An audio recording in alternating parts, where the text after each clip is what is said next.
Olá, gente! É muito bom estar aqui. Meu nome é Sabrina Medeiros.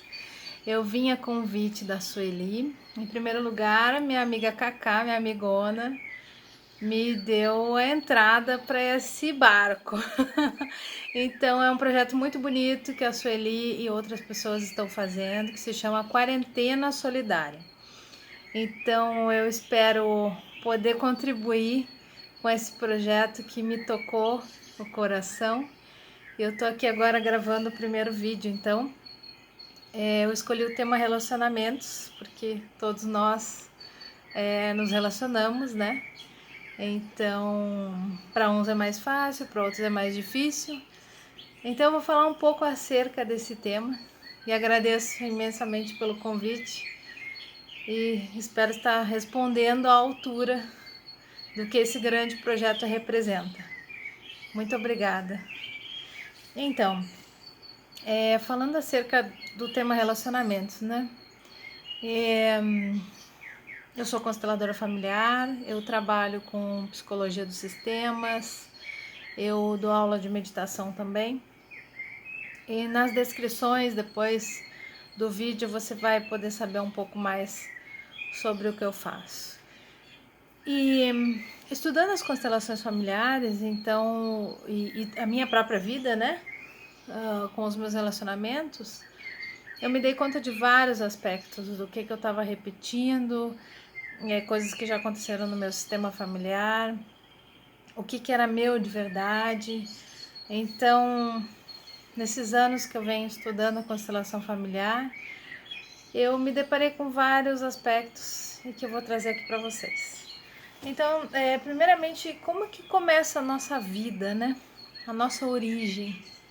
Então, o nosso primeiro grande sucesso no relacionamento inicia com a conexão dos nossos pais. Todos nós temos um pai e uma mãe, todos nós, isso não é diferente para ninguém. E, então, assim, eu sempre procuro introduzir esse assunto fazendo vocês imaginarem, né? Imaginem então 100 milhões de espermatozoides em uma corrida frenética, uma corrida onde só um é vencedor. Então, dentre esses 100 milhões, o mais veloz, o melhor, né? O melhor entre esses 100 milhões vai ganhar essa corrida. E eles vão desbravando caminhos completamente desconhecidos, né? Que eles não conhecem. Então, eles vão por aquele túnel freneticamente e vão correndo em alta velocidade. Um passa pelo outro, depois o outro passa de novo. E eles não têm certeza de onde vão chegar. Até que eles avistam no final desse túnel uma grande luminosa esfera. E essa grande luz os atrai. E um enorme óvulo está à espera do melhor espermatozoide. O melhor óvulo daquele momento com o melhor espermatozoide daquele momento. E isso é o real, é o que acontece de verdade, né? Então esse espermatozoide e esse óvulo, eu gosto de falar que estão ao som de tambores, assim, para dramatizar um pouco mais o momento, que é realmente muito importante, né? A formação da nossa vida.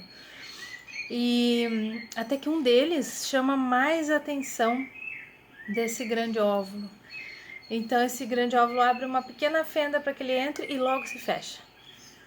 E aí nesse fechar é que acontece a explosão da nossa vida. E a nossa vida é uma explosão, sim. E uma célula do nosso pai, que já somos nós, uma célula da nossa mãe, que também já somos nós, se juntam e dão origem à explosão da nossa vida.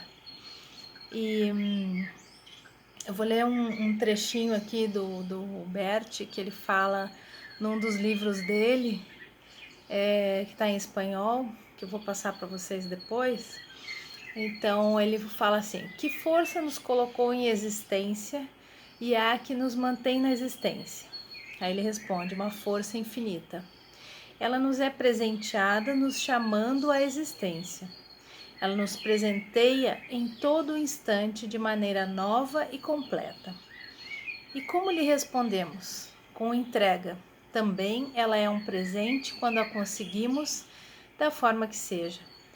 Nela nos tornamos um com nossa base primordial, um em tudo, finalmente um, plenamente um, completamente um.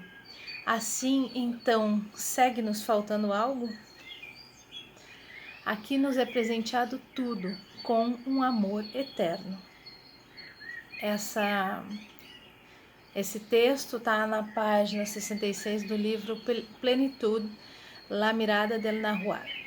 É um livro em espanhol que Bert Hellinger fez no México, depois de um encontro com um xamã bem famoso que mora no México. Então, continuando, né? Então, sim, nós somos formados 100% nosso pai, 100% nossa mãe e 100% a nossa essência. Confuso isso, né? Mas é isso mesmo. A gente traz a nossa essência com a gente também. Então, o nosso pai trouxe a nossa vida de muito longe para nós e a nossa mãe permitiu a entrada dessa célula do nosso pai, que transportou a nossa vida e que também a nossa mãe nos abrigou pelo tempo que a gente precisou para se desenvolver. Então também é muito importante isso. Não importa aqui a relação que vocês têm com o pai, a relação que vocês têm com a mãe. Eu tô querendo trazer o período do nascimento de vocês, da formação de vocês como um ser integral. E trazendo também a lembrança de quem contribuiu com isso. O seu pai e a sua mãe. Então, de novo, não importa a relação que vocês têm hoje, se brigam, se falam, se não se falam, eu quero que você remeta o seu pensamento para essa época, para que esse pai que deu esse espermatozoide, né, que trouxe a vida através dele, através desse espermatozoide de muito longe, que a gente nem sabe de onde, e olhar também para nossa mãe. Então, nosso pai como transporte da nossa vida, nossa mãe como portal da nossa vida. Então, esse olhar é que nos faz sentir grato pela nossa vida. Então, nosso pai como o transporte da vida, nossa mãe como portal. E a nossa mãe abrindo mão de parte da vida dela, né? Durante alguns meses, a gente sabe para quem é mãe, a gente sabe como funciona, para que a gente pudesse desenvolver nesse tempo, né? O tempo que a gente precisou para estar prontinho para sair, ela se disponibilizou.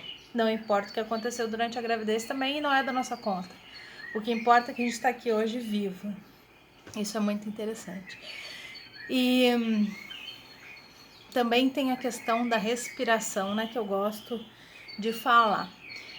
Então, vou usar um trechinho aqui de um livro que eu também gosto muito. O ritmo da respiração é uma sintonia com a vida. Assim como o mar se move, assim como os galhos das árvores se movem, assim como os pássaros se movem, assim se balança a nossa existência em um movimento que vem e que vai. Inalar e expirar nos sincronizam com o fluir do universo. Lindo isso, né? Eu costumo dizer também que a nossa respiração é o combustível da nossa vida. Sem respiração a gente não vive, né? Então, eu vou gravar um outro vídeo mostrando para vocês uma forma muito simples de meditar e acessar essa respiração plena que a gente não está mais acostumado. Bom, continuando. Então, a nossa essência, né? A gente vem trazendo durante várias vidas, para quem acredita em vidas anteriores, né? Vidas passadas. Então, a gente vem trazendo muitas coisas de outras vidas e, além disso, muitas coisas dos nossos antepassados. Por exemplo, você sabe de onde veio seu nariz? Seus olhos, sua boca, formato do seu corpo? Você sabe? Eu tenho uma vaga ideia, né? Então, cada parte do nosso corpo também se compõe de acordo com esse sistema familiar, o que é autorizado por esse sistema familiar. E para a gente pertencer, a gente tem que vir com algumas características, a gente tem que tomar alguns problemas. Eu vou também falar depois sobre a boa e a má consciência, que é um pouco disso. A boa consciência, a gente faz de tudo para pertencer a um grupo ou a um sistema familiar. E a má consciência, que é o que nos faz crescer, não é má. Ela nos faz crescer porque ao a gente identificar esse padrão de comportamento repetitivo, a gente pode mudar, não de uma forma desrespeitosa, mas fazendo um pouquinho diferente. E aí, acionando essa má consciência, a gente consegue respirar melhor com menos carga, porque não existe carga mais pesada do que tomar aquilo que não é nosso, não é mesmo? Então, o que é nosso é leve e é fácil. Se a nossa vida tá pesada e difícil, a gente está carregando algo que não é nosso. Então, a gente tem que prestar muita atenção nisso. Bom, então agora que a gente já sabe de tudo isso, né, que eu passei aqui para vocês, agora a gente pode entender melhor como que a gente lida com os nossos relacionamentos. Então, que exemplo que a gente teve de relacionamento na nossa infância? Do nosso pai, da nossa mãe, dos nossos parentes, de quem nos criou. Então, esse exemplo fica carimbado dentro da nossa alma. E como a gente vai mudar isso se a gente só aprendeu isso? Então, a gente precisa tomar consciência dessas repetições e fazer um pouquinho diferente, que é o que eu falei anteriormente. Então, aqui, eu vou ler um trechinho aqui para vocês, então, que eu escrevi aqui. Aquilo que nos causa desconforto se mostra como algo que deve ser visto com mais atenção. Aquilo que eu estava falando antes, né? Se está pesado, a gente tem que prestar atenção. Pois possivelmente trata-se de uma solução ou decisão importante a ser tomada. Então, se a gente olha para essas repetições e inclui de forma a entender que aquilo veio para nos ensinar algo, isso fica mais leve. Mas se a gente diz, eu não quero fazer igual a minha mãe, aí que a gente vai fazer igual.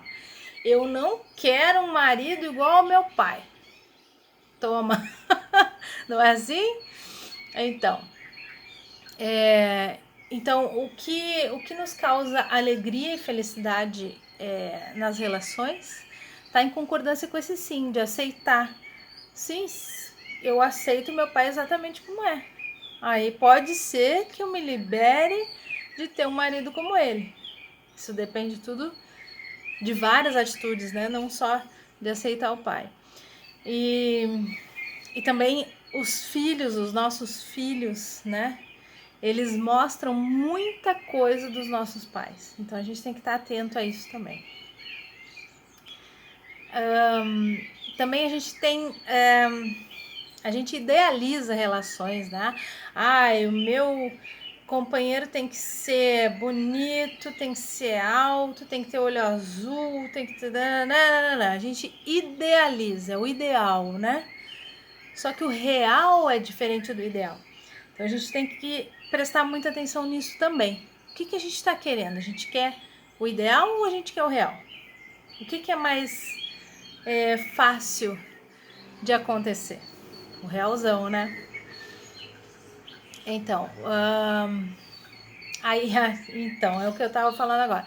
Então, daí nós somos convidados a acordar desse mundo cor-de-rosa, né? Do mundo ideal que não existe e da bolha em que vivemos. E nesse despertar, vemos nossos pais exatamente como são, como seres humanos imperfeitos e falíveis. Assim como nós também somos para os nossos filhos.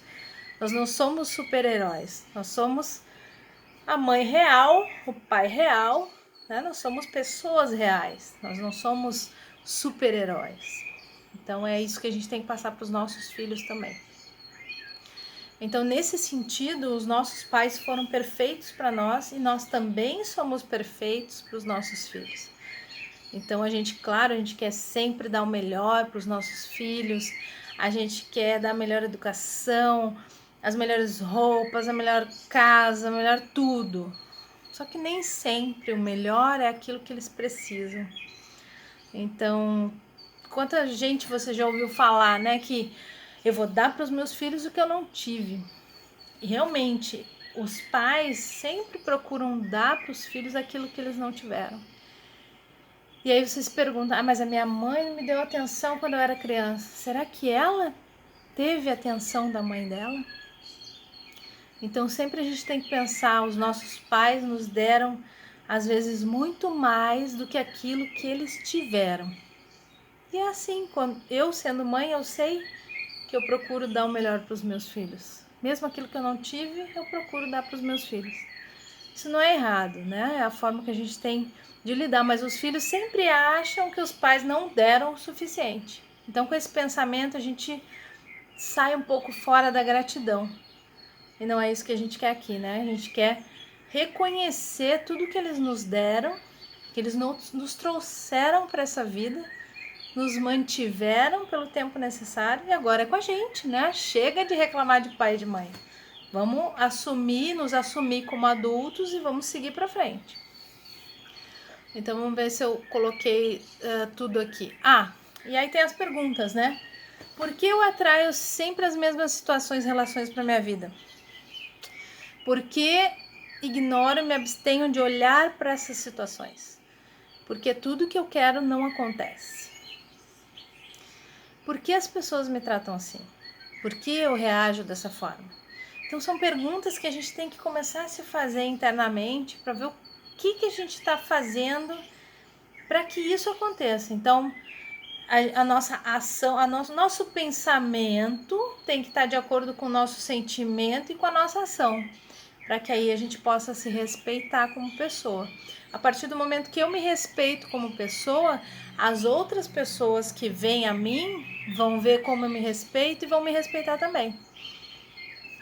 E outra coisa, se eu não me respeito, se eu não faço o que eu sinto, o que eu penso, se eu não tomo uma ação com esse meu pensamento, com esse meu sentimento, as pessoas logo vão ver que eu não sou uma pessoa forte, que eu sou uma pessoa fraca e me tratam como tal. Então é aí que a gente tem que parar e pensar, como eu estou me tratando? Eu estou me tratando com respeito?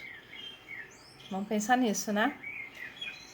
Então, e tem mais um trechinho aqui. A dor como nossa companheira nos conforta e nos abriga.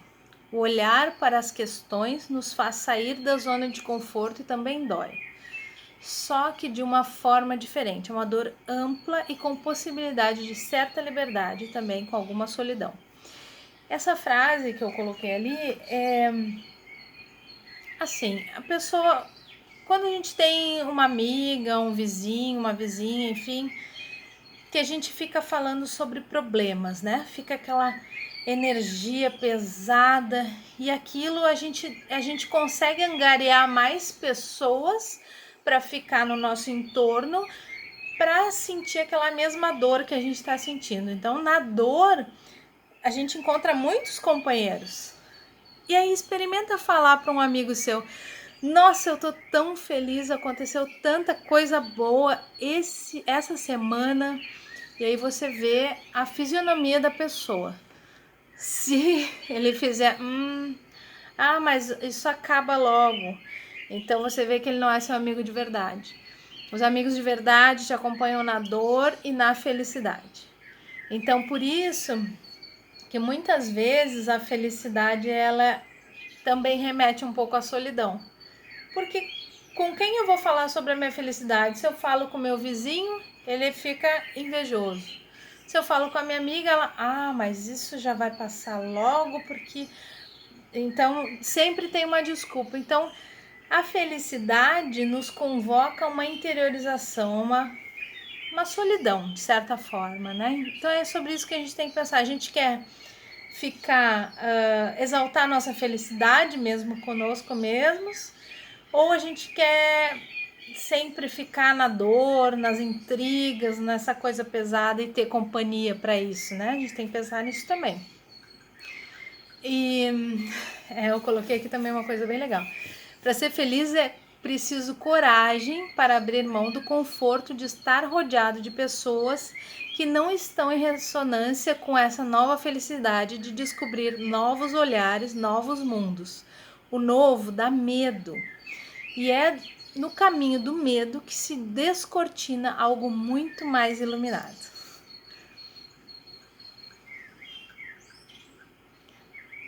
Então, aí tem nessa questão dos relacionamentos, né, que eu coloquei mais como um relacionamento amoroso, mas na verdade relacionamentos, todos os relacionamentos, né? Então, quando a gente procura um companheiro, uma companheira para a vida, primeiramente a gente sente o amor à primeira vista, né? Ai, me apaixono, é todo aquele interesse. E ali nesse momento a gente idealiza a pessoa, aquilo que eu falei no início, né? O ideal e o real. E como seria, como eu quero, como eu sinto, como eu vejo, tudo muito eu, né? No primeiro momento é o eu, o que eu quero dessa pessoa, o que eu espero dessa pessoa. E aí o amor à segunda vista fala sobre a forma como a gente percebe a pessoa depois que a gente se relaciona intimamente. Depois que a paixonite, né? Depois que a fase de paixão baixa um pouco, esse baixar a paixão dá lugar ao real. E aí no real que a gente vai vendo os defeitos da pessoa, quais a gente consegue tolerar e quais a gente não consegue tolerar.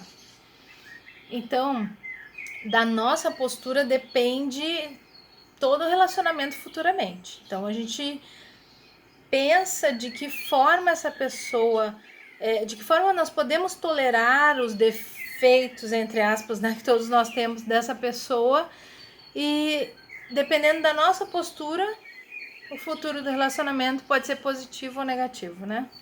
Pode ser sim ou pode ser não. Se a gente começa um relacionamento já aceitando 100% de como a pessoa é, aí é outro nível de relacionamento, porque daí não é o que eu quero, é o que a pessoa é. Então a gente não vai tentar mudar a pessoa. Ah, eu preciso que ele faça isso para mim, eu preciso que ele faça aquilo para mim.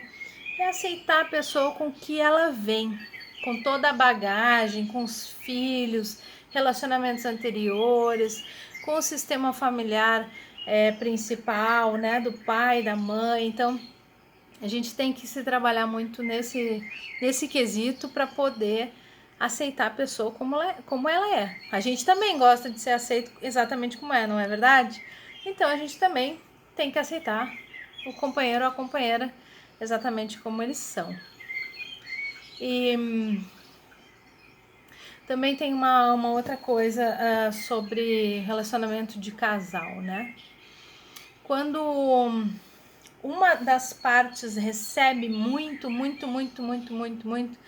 carinho, muita atenção, dinheiro, tudo que a pessoa pode dar para outra recebe muito, a tendência dessa pessoa que recebeu demais é sair do relacionamento. Por quê? Porque ela recebeu demais e ela não vai conseguir retribuir. Na alma dela é muito pesado aquilo. Então, ao mesmo tempo, tem duas questões de desequilíbrio. A pessoa que deu demais, ela não sabe receber. E a pessoa que tomou demais, ela não sabe doar. Então, se desde o começo você já notar esse desequilíbrio nas trocas, né?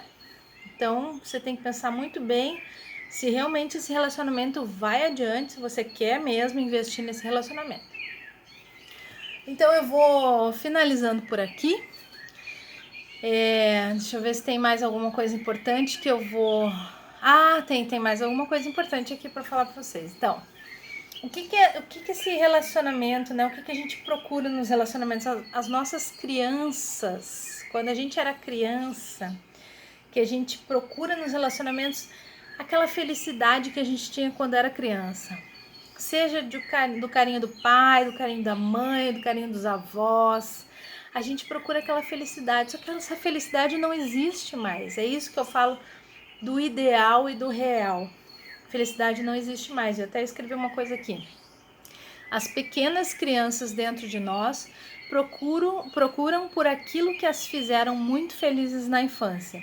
Porém, não existe retorno a esses paraísos. Ninguém conseguirá substituir isso ou fazer igual ao que já aconteceu. Não existe. A tendência é seguirmos a pessoa ou as pessoas que nos fizeram felizes. E a pergunta é: onde nós seguimos essas pessoas? Na morte. Isso é um tema pesado para falar para vocês, para quem não conhece muito constelação, porque a gente tem essa tendência de seguir alguém na morte, seguir alguém que já se foi, que nos fez muito felizes. Então esse é tema para outras palestras que eu vou trazer para vocês. Ou podem fazer perguntas, claro, né?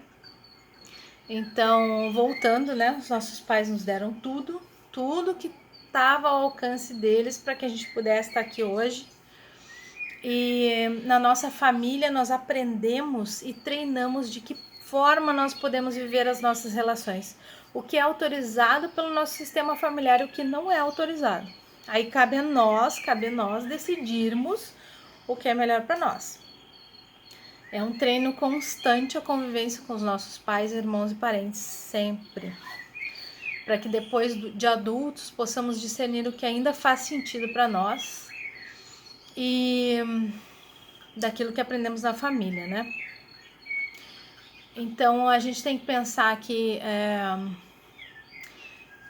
uma reflexão, né, para finalizar. Onde nós ainda estamos presos? Em qual situação de sentimento nós ainda estamos presos? O que nos falta ainda como crianças, né, para a gente olhar para isso? O que precisamos integrar em nós para que a gente se sinta mais pleno e leve? Podemos abrir mão da luta pelo que não se aceita para trilhar outros caminhos de redenção? Então a gente às vezes está lutando por algo que a gente não aceita e na verdade o que está fácil é aquilo que a gente aceita, né? Então a gente tem que pensar sobre isso também. Então nós temos todo o necessário para acessar essas respostas e com o devido tempo chegaremos onde é permitido com certa liberdade, pois não existe livre arbítrio pleno, somente parcial. Que essa questão que eu falei de pertencer aos sistemas, né? Se a gente quer pertencer, a gente tem que obedecer algumas regras para pertencer e desobedecer alguns mandatos, né, da família, das famílias, dos sistemas familiares, para ver se ainda estão vigentes. Então a gente tem que sempre revisar quais os mandatos da nossa família, né? Não dependa de homem, não vá para a cozinha, no caso de mulher, né? Vai estudar ou não vai estudar. Então a gente tem que rever esses mandatos da família. Bom, eu espero que vocês tenham gostado do vídeo. Qualquer dúvida, por favor, deixem nos comentários, façam perguntas que eu respondo com o maior prazer. Novamente agradecendo a oportunidade de estar nesse projeto maravilhoso que é a Quarentena Solidária. Muito obrigada, Cacá, muito obrigada, Sueli. Espero que vocês tenham gostado. Muito obrigada a todos. Tchau, tchau.